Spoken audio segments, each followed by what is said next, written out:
Okay, everybody, welcome to today's poetry lesson. If you're keeping track, this is number 7.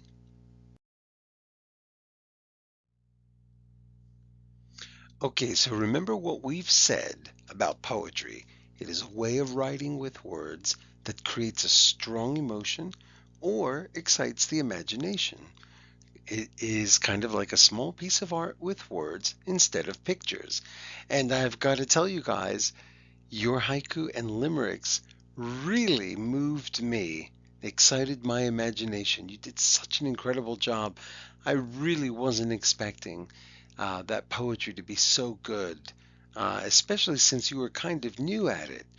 Well, speaking of new, let's see what kind of poetry you're going to be learning about and writing now.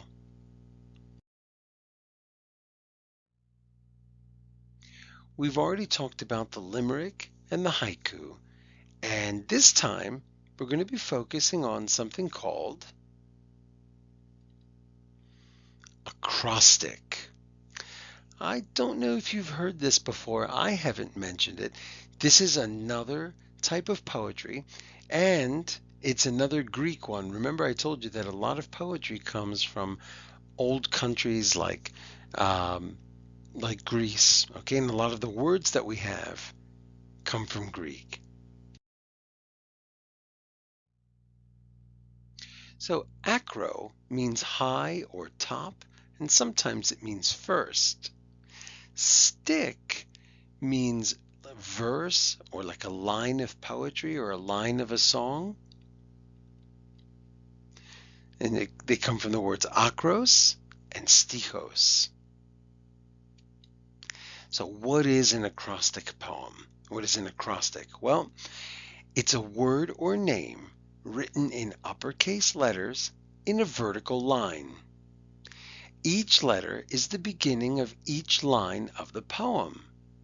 The poem is about the vertical word. There's a lot of information there. So I think the easiest thing to do now is to just show you.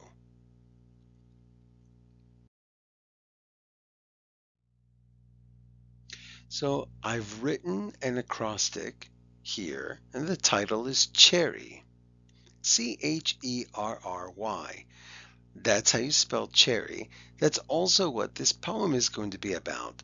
Now, we need to take each of those letters and line them up vertically like this.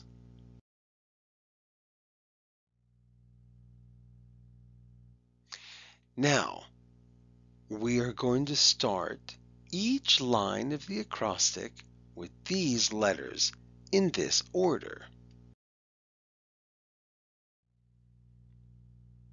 So let me read this to you.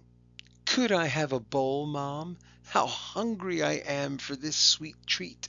Eat them, I will so happily. Red, red, red, ready, ready, ready. Yes, I'm ready for you, my favorite fruit. And let me just double check. The first letter on each line, Cherry, spells cherry. And my whole poem is about cherries. Okay, so this one works. Here's another one.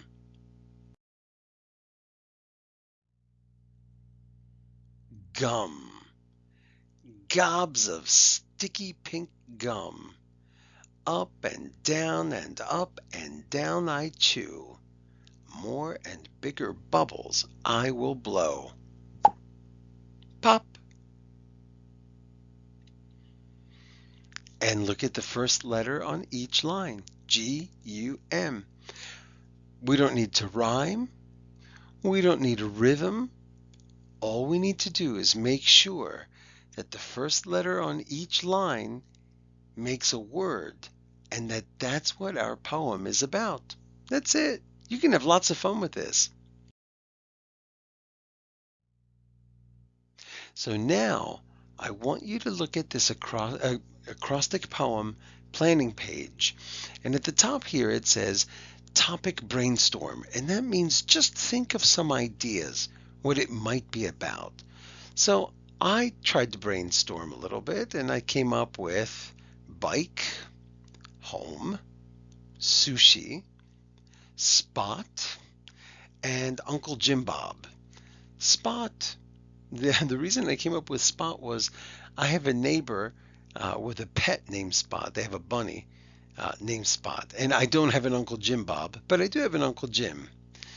Bike, because I've been riding my bike a lot. Home, because I've been home a lot, as you have too. And sushi, because you know what? I'm really in the mood for some right now. Well, I decided to choose bike. So I've got the letters here in green. You don't have to do that.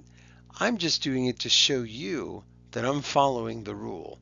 Bike has 4 letters. My poem has 4 lines. Bike is spelled B-I-K-E. Each line begins with B-I-K-E.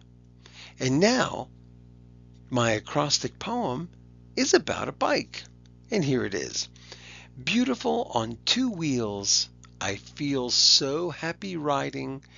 Kickstand up and helmet on, even in the rain.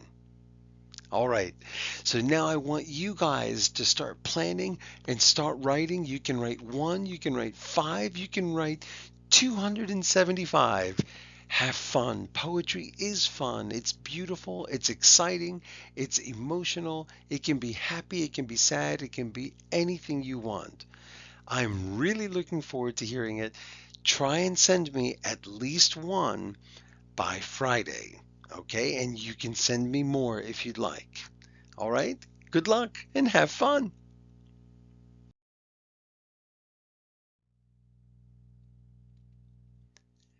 And the Greek word for the end, telos.